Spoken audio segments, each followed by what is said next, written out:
Image news కి స్వాగతం. బులెటిన్ల ముందుగా హెడ్లైన్స్.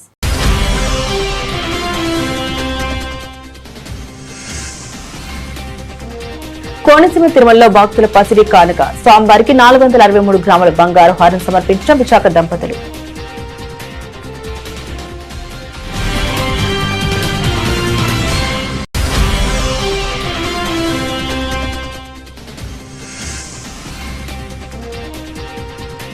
వంట గ్యాస్ సరఫరా జాప్యంపై వగ్గుమన్న ప్రజా నాయకులు. గోకవరంలో అర్ధనగ్న ప్రదర్శన.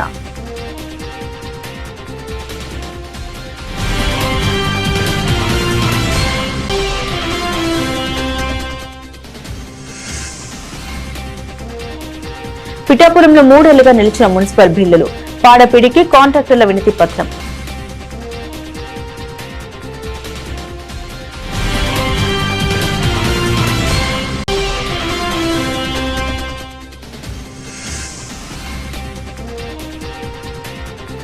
ఓడరేవు మత్స్యకారుల కోసం ముమ్మరి గాలింపు. రంగంలోకి కోస్ట్ గార్డ్, నేవీ బృందాలు.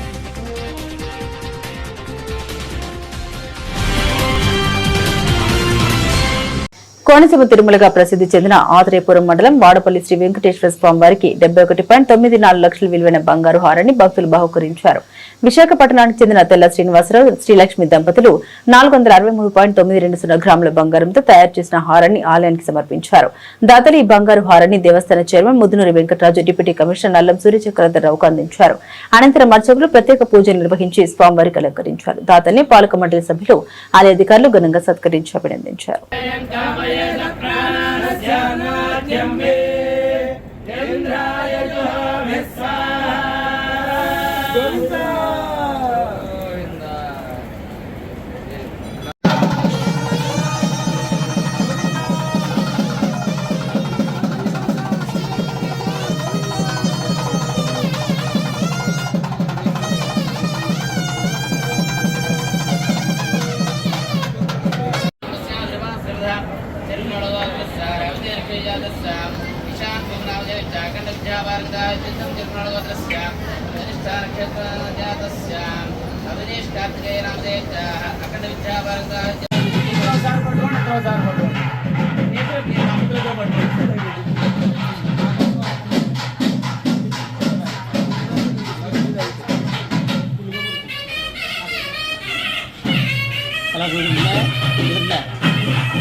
గోవిందా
వంట గ్యాస్ సరఫరాలో జాప్యం నిరసిస్తూ తహసీల్దార్కు వినతి పత్రాన్ని అందజేసి ప్రజా నాయకులు ఆందోళనకు దిగారు. గోకవరం తహసీల్దార్ కార్యాలయం ఎదుట అర్ధనగ్న ప్రదర్శన నిర్వహించి నిరసన తెలిపారు. 45 రోజుల తర్వాత గ్యాస్ సిలిండర్ అందించే విధానాన్ని రద్దు చేసి గతంలో మాదిరిగా వినియోగదారులకు సకాలంలో గ్యాస్ అందించాలని వారు డిమాండ్ చేశారు. ప్రజలకు అనుకూలంగా గ్యాస్ సరఫరా విధానాన్ని అమలు చేయాలని కోరారు. సమస్యను ప్రభుత్వం వెంటనే పరిష్కరించాలని ప్రజా నాయకులు డిమాండ్ చేశారు.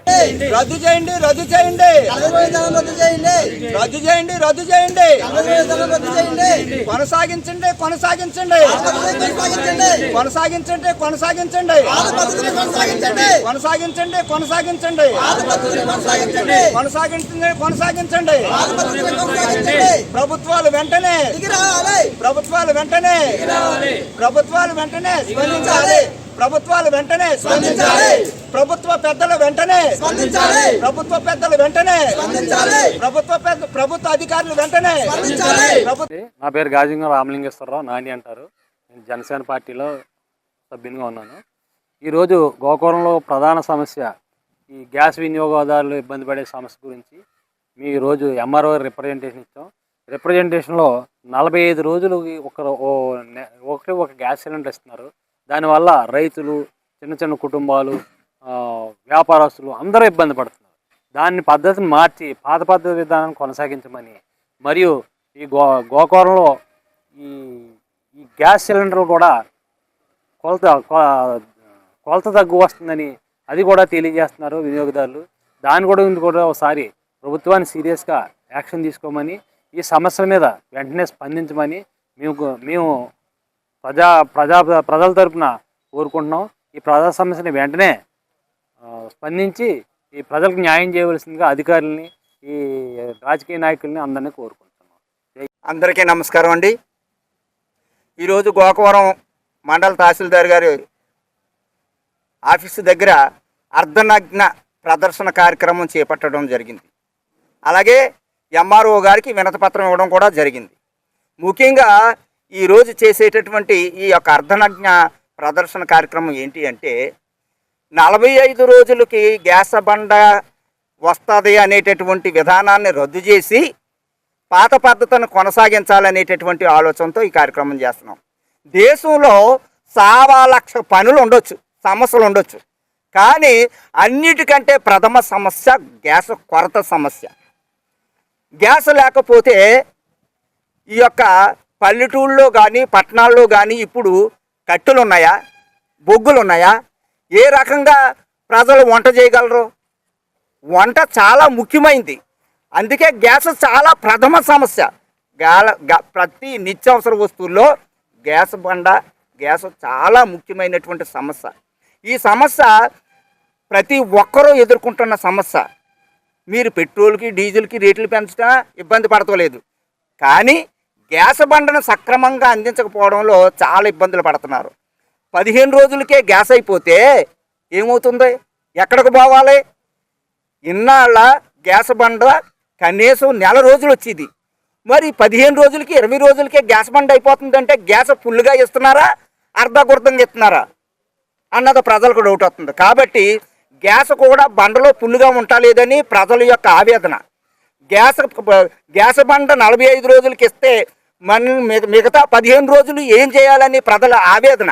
కాబట్టి ఈ సమస్యల మీద ప్రభుత్వాలు, కేంద్ర ప్రభుత్వం కానీ రాష్ట్ర ప్రభుత్వం కానీ వెంటనే స్పందించి దీని మీద సక్రమమైన చర్య చేపట్టి పాత పద్ధతిని కొనసాగించినట్లయితే ప్రభుత్వాలకు మంచి పేరు వస్తుందని, ప్రజల యొక్క అసహనం కోల్పోకుండా ఉంటారని చెప్పి ఈ సందర్భంగా తెలియజేస్తూ, దీని మీద అధికారులు కూడా స్పందించాలని, గ్యాస్ ఏజెన్సీ అధికారులు కూడా స్పందించి తక్షణ చర్యలు చేపట్టాలని ఈ సందర్భంగా కోరుతున్నాను. అండి, మాది తూర్పుగోదావరి జిల్లా గోకవరం మండలం గోకవరం గ్రామం. ఈరోజు ప్రధానంగా ఏంటంటే గ్యాస్ సమస్య వల్ల మేము ఈ యొక్క ధర్నా చేయడం జరిగిందండి. ఎందుకంటే ఈ యొక్క ధర్నా ఎందుకు చేస్తున్నామంటే గ్యాస్ కొలత చాలా ఇబ్బంది పడుతున్నారండి. గోకవరం మండల ప్రజలు కానీ రాష్ట్ర వ్యాప్తంగా ప్రజలందరూ కూడా ఇబ్బంది పడుతున్నారండి. గతంలో 15 రోజులకి బుక్ చేసుకుంటే గ్యాస్ వచ్చేది, కానీ ఇప్పుడు ఆ పరిస్థితి లేకుండా 45 రోజులకి రావడం అనేది చాలా ఇబ్బందికరంగా మారిపోయిన పరిస్థితి అండి. ఎందుకంటే స్కూల్ పిల్లలు ఏమండి, విద్యార్థులు, అలాగే పని చేసుకునేవారు, ఉద్యోగస్తులు, వ్యాపారస్తులు కూడా వీటి మీద చాలా ఇబ్బంది పడుతున్నారండి. ఈ గ్యాస్ కొరతని అంతే ప్రభుత్వాలు స్పందించి ప్రభుత్వాలన్నీ కూడా దిగివచ్చి ఏమండి ఈ గ్యాస్ కొరతని అంతనే స్పందించి ఈ గ్యాస్ కొరతలో ఉన్నటువంటి సమస్యని పరిశీలన చేయాలని చెప్పేసి మనం చేసుకుంటూ మాటలు ముగిస్తున్నాను. కుటుంబంతో సహా రాజమహేంద్రవరం గోదావరిలోకి దూకి ఆత్మహత్య చేసుకున్న ఏఈ టిల్లపూడి నూకరాజు మృతి ఘటనపై పోలీసులు విచారణ చేపట్టారు. పిఠాపురం పంచాయతీరాజ్ కార్యాలయంలో సీఐజీ శ్రీనివాస్ ఆధ్వర్యంలో పోలీసులు ఉద్యోగుల్ని విచారించారు. ఏఈ నూకరాజు సూసైడ్ నోట్ ను వాట్సాప్ గ్రూప్ లో పోస్టు చేసిన విషయం తెలిసిన వెంటనే ఆయన కోసం వెతకడం ప్రారంభించామని సహోద్యోగులు పోలీసులకు తెలిపారు. ఇంజనీరింగ్ విభాగంలో నూకరాజుకు ఎంతో అద్భుతమైన జ్ఞానం ఉందని సహోద్యోగి కాశీ విశ్వనాథ్ తెలిపారు. అందరితోనూ స్నేహపూర్వకంగా ఉండే నూకరాజు ఇటువంటి నిర్ణయం తీసుకోవడం చాలా బాధాకరమని ఆవేదన చెందారు. నమస్తే అండి, నా పేరు కాశీ విశ్వనాథ్. ఇంజనీరింగ్ అసిస్టెంట్గా పిఠాపురం మండలంలో వర్క్ చేస్తున్నాను. నా జాబ్ స్టార్ట్ చేసింది ఇక్కడ పిఠాపురం మండలంలో. సార్ దగ్గరే జాయిన్ అయ్యాను. సార్ దగ్గరే ఈ సర్వీస్ అంతా చేస్తున్నాను. సారు చాలా ఫ్రెండ్లీ పర్సన్, చాలా హానెస్ట్గా ఉండి టెక్నికల్గా కూడా చాలా సౌండ్ పర్సన్ సారు. ఎప్పుడు మాకు జాబ్ జాయిన్ అయినప్పటి నుంచి కూడా యాక్చువల్లీ నేను బీటెక్ మెకానికల్ చేశాను, బట్ నేను చేసేదంతా సివిల్ రిలేటెడ్ వర్క్స్ కాబట్టి మాకు స్టార్టింగ్లో కొంచెం బేసిక్స్ ఇవన్నీ కొంచెం కష్టంగా ఉంటే సారే హెల్ప్ చేసి అన్నీ అర్థమయ్యే విధంగా చెప్పి మమ్మల్ని జాబ్ విషయంలో ఏ రోజున ఒక ప్రాబ్లం ఉందంటే అది ఎందుకు అలా క్రియేట్ చేసావు, ఎందుకు తెలియదా నీకు అని క్వశ్చన్ చేయకుండా ఇలా చేయాలి, ఇలా చేస్తే నీకు ఇబ్బంది ఉండదు అని చెప్పే ఒక ఫ్రెండ్లీ సారు. ఆయనకి ఇలా జరగడం అన్నది నిజంగా మేము యాక్సెప్ట్ చేయలేకపోతున్నాం. ఎందుకంటే 4 to 5 monthsలో ఆయన సర్వీస్ ఎండ్ అయిపోతుంది. అలాంటిది ఆయన కంప్లీట్గా మాకు ఇంకా అందుబాటులో ఉండరు అని తీసుకోవడం చాలా కష్టంగా ఉంది. నాకే కాదు, నాతో పాటు ఉన్న మిగతా ఒక అరౌండ్ 20 or 22 కలీగ్స్ నాకున్నారు. వాళ్ళందరూ కూడా ఇదే ఏంటి ఎందుకు ఆయన ఇంత పెద్ద డెసిషన్ తీసుకున్నారని మేము అందరం డైజెస్ట్ చేసుకోలేకపోతున్నాం. అంటే ఫినాన్షియల్గా కానీ లేదంటే వర్క్ రిలేటెడ్గా కానీ ఎటువంటి ప్రెషర్స్ లేవు సార్కి. ఓన్లీ ఏదన్నా ఉందంటే అది ఫ్యామిలీ, మొన్న వాళ్ళ సడన్గా లాస్ అయింది, అక్కడి నుంచి ఫ్యామిలీ కొంచెం డిమారలైజ్ అయ్యారు. లాస్ట్ మంత్ July 2nd వాళ్ళు సడన్గా ఎక్స్పైర్ అయ్యారు, హార్డ్లీ 45 days. అప్పటి నుంచి కూడా సార్ ఇంకా ఆఫీస్కి రావడం తగ్గింది. సమ్ ప్యారలైజ్ అయ్యి lower part of the body ట్రీట్మెంట్కి హైదరాబాద్ వెళ్ళారు. ట్రీట్మెంట్ జరుగుతున్నప్పుడే కొంచెం అంతా గట్టిన అయిపోయారు, ఓకే వచ్చేస్తారు కొన్ని రోజుల్లో డిశ్చార్జ్ అయ్యి అనుకున్న టైంలో ఆల్ ఆఫ్ ఏ సడన్ ఒక నైట్ బ్రెయిన్ స్ట్రోక్ వచ్చి ఎక్స్పైర్ అయ్యారని తెలిసింది. వచ్చి అక్కడి నుంచి వాళ్ళు ప్రాపర్ రావులపాలెం అయితే అక్కడికి షిఫ్ట్ చేశారు. అంతా క్రిమేషన్ కానీ అంతా అక్కడే. అప్పటి నుంచి సార్ ఇంకా బాగా వీక్ అయిపోయారు. వాళ్ళు సడన్లాగా బాగాలేని టైంలోనే ఆయనకి స్ట్రోక్ వచ్చి హైదరాబాద్లో మళ్ళీ స్టంట్ వేయడం జరిగింది. మళ్ళీ ఈరోజు యాక్చువల్లీ హైదరాబాద్ వెళ్తాను, ఇంకొకసారి చెకప్ ఉంది వెళ్ళాలి అన్న పర్సన్ నిన్న ఇలాంటి ఒక డెసిషన్ తీసుకున్నారు. నిజంగా మా అందరికీ చాలా పెద్ద లాస్ అయింది. కారణం అంటే సార్ సూసైడ్ నోట్లో మెన్షన్ చేస్తుంది ఏంటంటే, ఒక పర్సన్ ఎవరైతే సాదిక్ అహ్మద్ అన్న పర్సన్ మమ్మల్ని ఇబ్బంది పెడుతున్నారు, నన్ను కానీ మా డాటర్ని కానీ బెదిరిస్తున్నారు, భయపెడుతున్నారు. మాకున్న ఏవైతే ఫినాన్షియల్ థింగ్స్ ఉన్నాయో అవి తీసుకుని వాల్యుబుల్ థింగ్స్ ఆయన అండర్లో పెట్టుకున్నారు. లేదంటే ఫోన్ చేసి చంపేస్తామని, లేదంటే మనవాడిని చంపేస్తానని బెదిరిస్తున్నారని మెన్షన్ చేశారు. మేము ఇలాంటి ఒక డెసిషన్ తీసుకోవడానికి ఆయనే కారణం ఏం చేస్తారు. మేము ఇలా వెళ్ళిపోయిన తర్వాత ఆయన్ని శిక్షించాల్సిందిగా కోరుతూ కలెక్టర్ గారికి అలాగే ఎస్పీ గారికి లెటర్ రాయడం జరిగింది. ఒకవేళ నిజంగా సార్ చెప్పినట్టు ఆ పర్సన్ సార్ వాళ్ళ ఫ్యామిలీని అంత ఇబ్బంది పెట్టుంటే కనుక నిజంగా మేము పిఠాపురం కాన్స్టిట్యుయెన్సీలో వర్క్ చేస్తున్నాం. మా ఎమ్మెల్యే గారు, డిప్యూటీ సీఎం గారు పవన్ కళ్యాణ్ గారు ఆయన దీన్ని చాలా స్ట్రిక్ట్గా తీసుకుని ఇలాంటిది ఒకటి మళ్ళీ రిపీట్ అవ్వకూడదు అని ఆ కన్సర్న్ ఎవరైతే పర్సన్ ఉన్నాడో తనని చట్టపరంగా ఏదైతే శిక్షలు విధించాలో అన్నీ విధించి సార్ ఆత్మకి, సార్ కుటుంబ సభ్యుల ఆత్మకి శాంతి చేకూర్చే విధంగా ఒక నిర్ణయం తీసుకోవాలని మేము అందరం ఆశాభావం వ్యక్తం చేస్తున్నాం. మేము సార్ సూసైడ్ నోట్లో మెన్షన్ చేసే వరకు కూడా మాకు ఆ పర్సన్ ఎవరో తెలియదు. సార్కి ఇలాంటి ఒక ప్రాబ్లం ఉందనేది కూడా మాలో ఎవరికీ తెలియదు. ఫస్ట్ ఆ సూసైడ్ నోట్ చదివిన తర్వాతే సారు ఇలాంటి ఒక ఇష్యూలో ఉన్నారా అని మా అందరికీ తెలిసింది. ఎప్పుడు ఎవరికి ఏ రోజున షేర్ చేసుకునేది లేదు. ఆఫీస్లో కానీ ఇంటికి వెళ్ళినప్పుడు కానీ సార్ కలీగ్స్కి కానీ మాకు కానీ లేకపోతే సార్ ఫ్రెండ్స్కి కానీ ఎవరికి ఎప్పుడు ఏ రోజున చెప్పింది లేదు. చెప్పుంటే కనుక ఇంతటి దారుణం జరిగి ఉండేది కాదని మేము అనుకుంటున్నాం. సుమారు ఏ టైంకి పెట్టారండి గ్రూప్లో? సార్ అరౌండ్ నైట్ 11:26కి పెట్టారండి గ్రూప్లో. పెట్టిన తర్వాత నేను ఆ టైంకి పడుకున్నాను. మా తోటి కలీగ్ చూసి ఇలా కాల్ చేసి ఇలా సార్ పెట్టారు చూసామంటే చూడలేదంటే అప్పుడు ఓపెన్ చేసి చూసి ఇమీడియట్గా సార్ వాళ్ళ ఇంటికి నేను ఇంకొక కలీగ్ ఇద్దరం వెళ్ళి అక్కడ వాచ్మెన్ అడిగితే వాచ్మెన్ ఎవరు లేరండి, ఈవినింగే అందరు ఫ్యామిలీ అంతా బయటకు వెళ్ళారు అన్నారు. స్టేషన్కి వెళ్ళి కంప్లైంట్ ఇద్దామని స్టేషన్కి వెళ్ళే ప్రాసెస్లో ఉండగా ఇంకొక కలీగ్ సార్ వాళ్ళ డాటర్కి ఈ నెంబర్కి కాల్ చేస్తే అది ఒక కానిస్టేబుల్ రాజమండ్రిలో పిక్ చేసి ఇలా ఫ్యామిలీ అంతా గోదావరిలో దూకి సూసైడ్ చేసుకున్నారు అని చెప్తే ఆ కలీగ్ మాకు ఫోన్ చేసి ఇలా రాజమండ్రిలో ఉన్నారంటే మాకు ఇప్పుడే తెలిసింది, మేము స్టార్ట్ అవుతున్నాం, మీరు స్టార్ట్ అవ్వండి అనగానే ఇమీడియట్గా మేము నాతో పాటు ఇంకొక ఇద్దరు కలీగ్స్ వస్తే అందరం వెళ్ళి రాజమండ్రిలో అక్కడ వాళ్ళ ఎవరైతే గ్రాండ్ సన్ ఉన్నాడో తను మాత్రమే సర్వైవ్ అయ్యాడు. తనకు స్విమ్మింగ్ రావడం వల్ల తనని సేఫ్గా తీసుకొచ్చి పోలీస్ స్టేషన్లో పెట్టారు. మేము వెళ్ళగానే తను ఉన్నాడు. తను మేము దగ్గరుండి వాళ్ళ రిలేటివ్స్ వచ్చే వరకు ఉండి వాళ్ళ రిలేటివ్స్ కప్ చెప్పొచ్చాము. పిఠాపురం మున్సిపల్ జనరల్ ఫండ్ నిధులతో చేపట్టిన పనులకు 3 ఏళ్లుగా మున్సిపల్ అధికారులు బిల్లులు చెల్లించడం లేదని మున్సిపల్ కాంట్రాక్టర్లు పాడ ప్రాజెక్టు డైరెక్టర్ శివరం ప్రసాద్ కు వినతి పత్రం అందించారు. ఈ సందర్భంగా కాంట్రాక్టర్లు మాట్లాడుతూ చేసిన పనులకు బిల్లులు రాకపోవడంతో తాము ఆర్థికంగా ఇబ్బందులు పడుతున్నామని ఆవేదన చెందారు. పనులకు సంబంధించి సీనియారిటీ ప్రకారం జాబితా తయారు చేయించి బిల్లులు ఇస్తామని మున్సిపల్ కమిషనర్ చెప్పి నెల రోజులు గడుస్తున్నా ఇంతవరకు ఆ ప్రక్రియ చేపట్టడం లేదని తెలిపారు. చేసిన పనులకు బిల్లు బకాయిలు చెల్లించి తమను ఆదుకోవాలని స్థానిక ఎమ్మెల్యే రాష్ట్ర ఉప ముఖ్యమంత్రి పవన్ కళ్యాణ్ కు విన్నవించుకున్నారు. ఈ కార్యక్రమంలో బొజ్జు అదురబాబు, సురవరపు మునీశ్వరరావు, దేవరపు రామ్మోహన్ రావు, ఎం మాణిక్యాలరావు, సురవరపు దివానం, కొప్పుశెట్టి భాస్కర్ రావు, దాసరి కృష్ణ తదితరులు పాల్గొన్నారు. నా పేరు సురవరపు మునీశ్వరరావు. నేను మున్సిపల్ కాంట్రాక్టర్ని. ఇవాళంతా కూడా మున్సిపల్ కాంట్రాక్టర్లు అందరూ కూడా కలిసి వచ్చాం.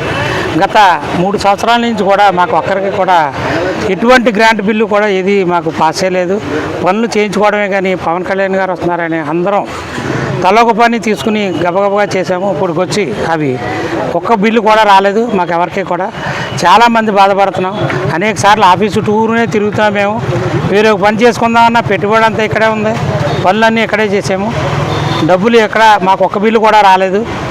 కాబట్టి దయచేసి ఏలిన వారు ఈ మా సమస్యలు తెలుసుకొని దయచేసి బిల్లు ఇప్పించవలసిందిగా కోరుచున్నాం. మాకు సుమారుగా ఒక 4 కోట్ల వరకు బకాయిలు ఉన్నాయండి. ఇదే విషయాన్ని డిప్యూటీ సీఎం గారు కూడా తెలియపరచాలని కోరుకుంటున్నాం. మేము కోరుకుంటున్నామండి. డాక్టర్ బిఆర్ అంబేద్కర్ కోనసీమ జిల్లా అలవరం మండలం ఓడలరేవుకు చెందిన 7 మత్స్యకారులు గల్లంతైన ఘటనపై జిల్లా కలెక్టర్ మహేష్ కుమార్ మీడియా సమావేశం నిర్వహించారు. ఈ నెల 3వ తేదీన 7 మత్స్యకారులు చేపల వేటకు సముద్రంలోకి వెళ్లారని 15వ తేదీలోగా తిరిగి రావాల్సి ఉందని తెలిపారు. సముద్ర తీరం నుండి సుమారు 125 నుండి 150 కిలోమీటర్ల దూరం వరకు వెళ్లినట్లు సమాచారం ఉందన్నారు. ఫిషింగ్ బోట్లకు ట్రాన్స్పాండర్లు ఏర్పాటు చేస్తున్నప్పటికీ గల్లంతైన బోటుకు ట్రాన్స్పాండర్ లేదని కలెక్టర్ తెలిపారు. మెరైన్ పోలీసులు, ఇండియన్ కోస్ట్ గార్డ్, నేవీ సమన్వయంతో గాలింపు చర్యలు ముమ్మరం చేశామని వెల్లడించారు. మిస్సింగ్ కేసు కట్టడం జరిగింది. Based on that we already obtained CDRs of all the members who are there on the boat. So ఈ CDR అనాలిసిస్ చేసిన తర్వాత ఇప్పుడు వరకు ఏమేమి కాంటాక్ట్ జరిగింది అని ఇది అంతా మనకు తెలుస్తుంటాయి.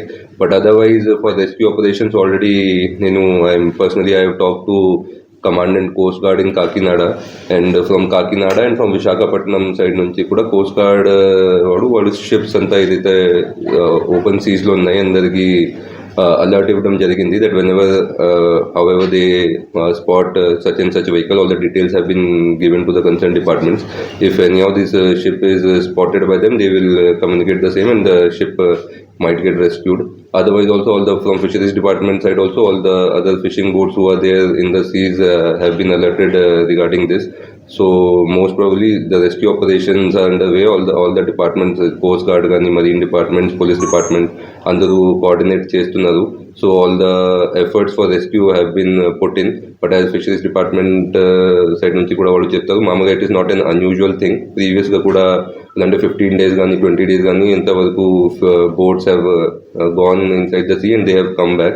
So from our side all the efforts, all the maximum possible efforts have been put in and we are hoping for the best. We will be in coordination with all the departments and whatever steps further ga kuda required unte adi man side immediate ga తీసుకుంటున్నాము. Daily fine. అందరికీ నమస్కారం అండి. Good morning everyone. So recently మనకి August 3కి fish landing centre at Odalarevu నుంచి August 3కి ఈవినింగ్కి ఒక 7-member team, crew team. Boat registered number is MO135. So they have only 1 registration. They bought that boat from Vizag పోర్ట్లోంచి ఆ బోట్ కొనుక్కున్న తర్వాత registration Odalarevu fish landing centre దగ్గర రిజిస్ట్రేషన్ చేసుకున్నారు.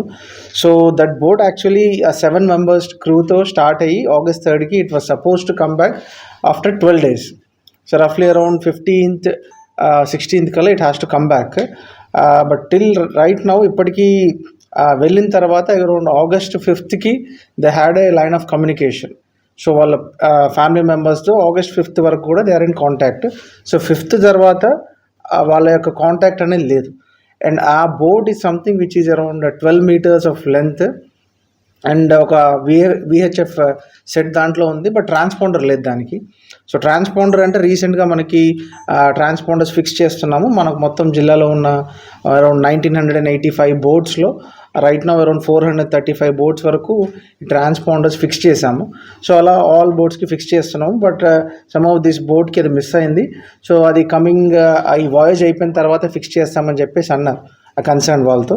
సో రైట్ నౌ వాళ్ళకి ఎటువంటి ఆచూకీ ఇంకా ప్రస్తుతానికి ఇంకా దొరకలేదు. And all the team members ఎవరైతే క్రూ మెంబర్స్ ఉన్నారో వాళ్ళ యొక్క కాల్ డీటెయిల్స్ తీసుకున్నాము.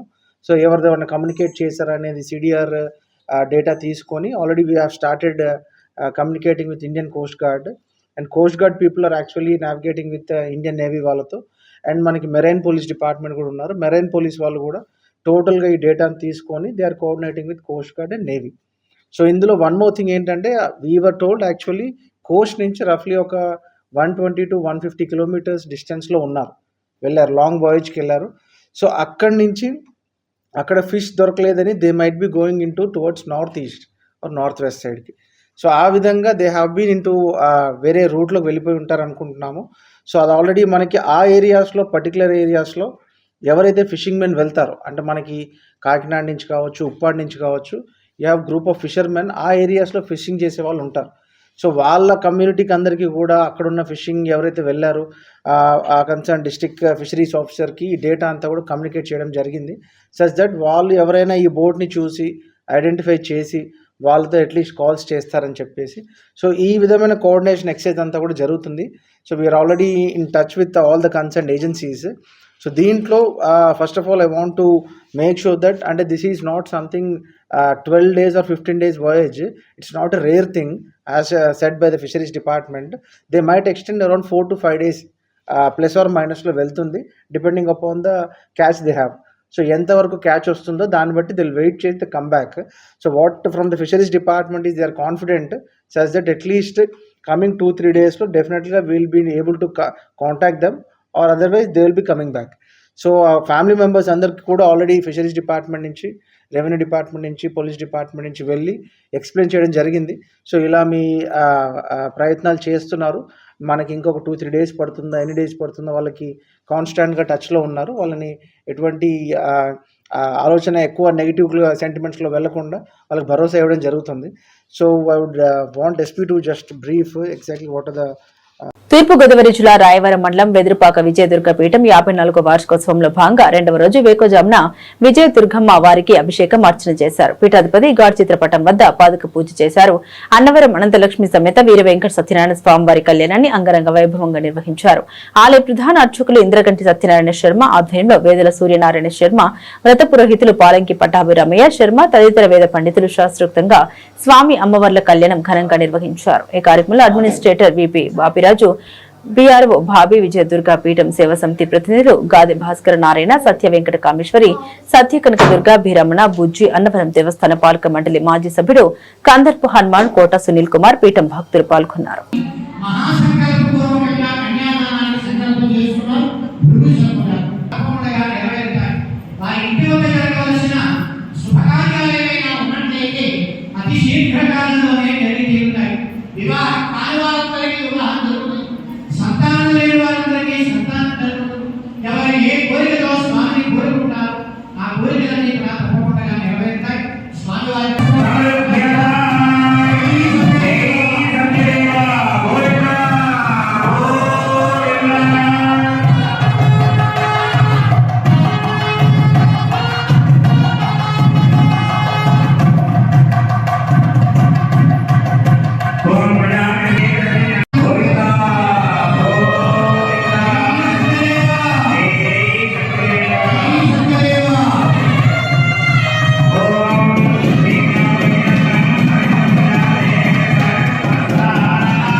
ఓం మాతృదేవోభ్యో నమః, పితృదేవోభ్యో నమః, ఆచార్యదేవాయ నమః, గాడ్గురుభ్యో నమః, విజయదుర్గాదేవే నమః, విద్యాస్తభ్రాదేవే నమః. నేను కందర్ప హనుమాను, అన్నవరం దేవస్థానం పాలక మండలి మాజీ సభ్యుడిని. గత గురువుగారి ఆదేశానుసారం గత 20 సంవత్సరాల నుంచి అన్నవరం దేవస్థానం నుంచి విగ్రహాలు వేద పండితులు తీసుకొచ్చి ఇక్కడ కమనీయంగా కన్నుండిగా భక్తకోటి ప్రవశించేలాగా కళ్యాణం జరిపిస్తున్నారు. దీనికి గురువుగారి యొక్క విశేష కృషి వల్ల ఇది వస్తున్నారు. దీనికి సహకరించిన దేవస్థానం చైర్మన్ రోహిత్ గారికి, ఈఓ చక్రధర్రావు గారికి, దేవస్థానం పాలక సభ్యులకి, దేవస్థానం సిబ్బందికి కేంద్ర పాలిత ప్రాంతమైన యానంలో యువత గంజాయి సేవిస్తున్నారంటూ వస్తున్న ఫిర్యాదుల నేపథ్యంలో పోలీసులు ప్రత్యేక నిఘా ఏర్పాటు చేశారు. ఈ మేరకు యానంలోని సర్కిల్ ఇన్స్పెక్టర్ కార్యాలయంలో సీఐ సురేష్ బాబు, ఎస్ఐ కుమార్ తో కలిసి మీడియా సమావేశం నిర్వహించారు. ప్రజా దర్బార్ కార్యక్రమంలో భాగంగా ఇటీవల కాలంలో యానంలో యువత గంజాయి సేవిస్తున్నారంటూ ఫిర్యాదులు రావడంతో రెక్కి నిర్వహించామని సీఐ తెలిపారు. ఈ క్రమంలో గంజాయి సేవిస్తున్న కొంతమందిని అదుపులోకి తీసుకుని విచారణ చేసి వారికి కౌన్సిలింగ్ ఇచ్చి హెచ్చరించామని వెల్లడించారు. గంజాయి సేవించడం వల్ల ఆరోగ్యం దెబ్బతినడమే కాకుండా మత్తులో గొడవలకు పాల్పడే అవకాశం ఉండడంతో శాంతి భద్రతలకు విఘాతం కలిగే పరిస్థితులు ఏర్పడతాయని తెలిపారు. దీనివల్ల ప్రజలు తీవ్ర ఇబ్బందులకు గురే అవకాశం ఉందన్నారు. ఇకపై ఎవరైనా గంజాయి సేవిస్తూ పట్టుబడితే కఠిన చర్యలు తీసుకుని పుదుచ్చేరి జైలుకు పంపిస్తామని హెచ్చరించారు. యువత గంజాయికి దూరంగా ఉండాలని, తల్లిదండ్రులు కూడా తమ పిల్లల కదలికలపై ప్రత్యేక దృష్టి పెట్టాలని సూచించారు.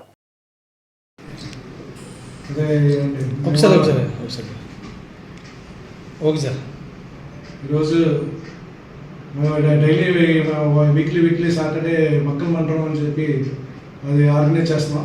దాంట్లో చాలామందికి పబ్లిక్ కూడా గ్రీవెన్సెస్, పబ్లిక్ వాళ్ళ గ్రీవెన్సెస్, వాళ్ళ సమస్యలు చెప్పుకోవడానికి మేము మీటింగ్లు సాటర్డే మక్కల మండలం ప్రజా దర్బార్ అని చెప్పేసి దాన్ని నిర్వహిస్తున్నాం. దాంట్లో ఎక్కువగా కంప్లైంట్ ఏంటంటే గంజా ఎక్కువగా కన్జ్యూమ్ చేస్తున్నారని చెప్పేసి కంప్లైంట్ మా దగ్గరికి వచ్చింది. దానికి సంబంధంగా ఇవాళ గంజా కన్జ్యూమ్ చేసే వాళ్ళని ఐడెంటిఫై చేసి వాళ్ళని తీసుకొచ్చి వాళ్ళ కౌన్సిలింగ్ ఇవ్వడం జరిగింది. గంజా తాగడం వల్ల ఏంటి నష్టాలు, దానివల్ల మన గంజా తాగడం వల్ల మనం ఆరోగ్యం పాడైపోతుంది. తర్వాత ఏంటి సమస్యలు, గొడవలు పెట్టుకోవడం, ఇలాంటివన్నీ ఎక్కువ అవుతున్నాయి. కాబట్టి వాళ్ళు సివియర్గా వార్న్ చేసి ఇలాంటివి ఏమైనా ఫ్యూచర్లో మళ్ళీ ఏమైనా చేస్తే కేసులు ఎక్కువ పెద్ద కేసులు వేసి వాళ్ళేమో మళ్ళీ పిట్ ఎన్డీపీఎస్, అది ఒక గుండెస్ యాక్ట్ లాంటిది, ఒక కేసు వేస్తే 2 సంవత్సరాలు బెయిల్ కూడా ఉంటుంది. అలాంటి కేసులు వేస్తామని చెప్పేసి వాళ్ళు హెచ్చరించడం జరిగింది. అది ఫర్దర్గా ఫ్యూచర్ మళ్ళీ రిపీట్ చేయకుండా వాళ్ళు వార్న్ చేయడం జరిగింది. ఫస్ట్ కౌన్సిలింగ్ ఇచ్చాం. ఫర్దర్గా ఇలాగే రిపీటెడ్ అయితే వాళ్ళ మీద కేసులు వేసి యాక్షన్ తీసుకుంటాం. వాళ్ళ పేరెంట్స్ కూడా పిలిచి ఎలా ఉంది పరిస్థితి అని చెప్పి, వీళ్ళ మూలాన సొసైటీ కూడా పాడవుతుంది. దాని ఉన్న జనరేషన్, ఫ్యూచర్ జనరేషన్ కూడా వీళ్ళు ఇలాగే తయారైతే వాళ్ళని చూసుకుని మిగతా వాళ్ళు కూడా అలాగే పాడవడం జరుగుతుంది. కాబట్టి సొసైటీ కూడా పాడవుతుంది. కాబట్టి వీళ్ళకి ఇప్పుడు కౌన్సిలింగ్ ఇచ్చి ఫర్దర్గా మళ్ళీ రిపీట్ అవ్వకుండా వార్నింగ్ ఇచ్చాం. తర్వాత ఫర్దర్గా అంటే కేసులు వేసి రిమైండ్ చేస్తాం. అదే అందరికీ గంజా కన్జ్యూమ్ చేసే వాళ్ళకి, గంజా సప్లై చేసే వాళ్ళకి ఇది స్ట్రిక్ట్ వార్నింగ్.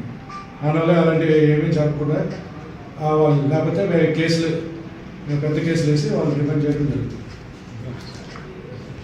శ్రీ ఉమా కుకుటేశ్వర స్వామి దేవస్థానం హుండీ లెక్కింపు కార్యక్రమం కాకినాడ జిల్లా తనిఖీదారు వడ్డీ ఫణీంద్ర కుమార్ మరియు కార్యనిర్వహణాధికారులు తలాటం వెంకట సూర్యనారాయణ, భీతన లక్ష్మి పర్యవేక్షణలో ఆలయ సహాయక కమిషనర్ మరియు కార్యనిర్వహణాధికారి కాటనం జగన్మోహన్ శ్రీనివాస్ ఆధ్వర్యంలో హుండీ లెక్కింపు కార్యక్రమం జరిగింది. ఈ సందర్భంగా ఆలయ ఈవో మాట్లాడారు. 30/6/2026 నుండి 18/8/2026 వరకు 50 రోజులకు గాను ఆలయ హుండీల ద్వారా 15,68,199 రూపాయలు మరియు అన్నదానం హుండీ ద్వారా 1,14,389 రూపాయలు వెరసి 16,82,588 రూపాయలు ఆదాయం వచ్చిందని తెలిపారు. లెక్కింపులో 17 వేరు విదేశీ నోట్లు వచ్చాయి.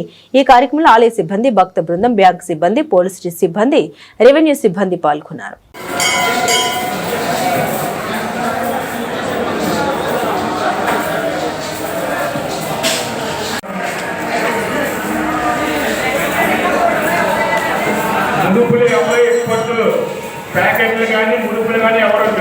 బులెటిన్ ముగించే ముందు హెడ్లైన్స్ మరోసారి.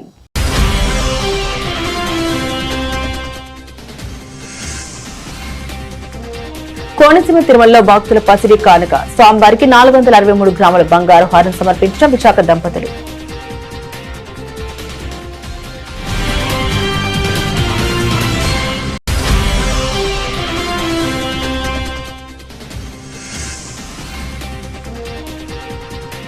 వంట గ్యాస్ సరఫరా జాప్యంపై వగ్గుమన్న ప్రజా నాయకులు, గోకవరంలో అర్ధనగ్న ప్రదర్శన.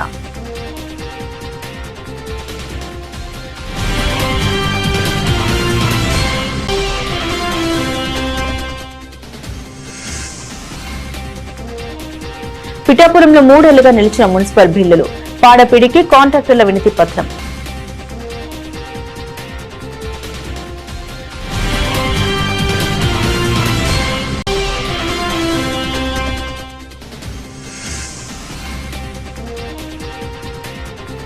ఓడరేవు మత్స్యకారుల కోసం ముమ్మరి కాలింపు, రంగంలోకి కోస్ట్ గార్డ్, నేవీ బృందాలు.